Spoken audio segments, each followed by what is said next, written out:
নতুন সকালের অনেক শুভেচ্ছা। গুরুদেবকে প্রণাম করে চলে গিয়েছিলাম দৈনন্দিন কাজে।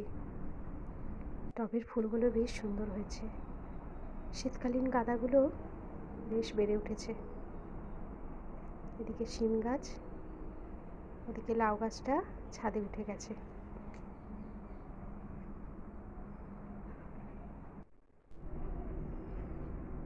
আর এদিকে বিদ্যু ঠাকুরের গাছগুলো বেশ তত্তরিয়ে বাড়ছে।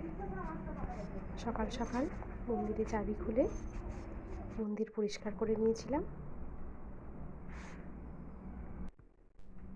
তারপরেই তো প্রসাদ সাজিয়ে ঠাকুরকে নিবেদন করে নিয়েছিলাম।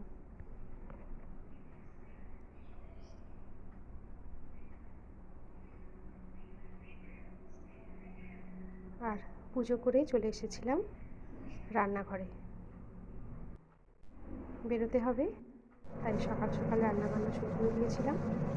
করেছিলাম ফুলকপি আলু পোস্ত,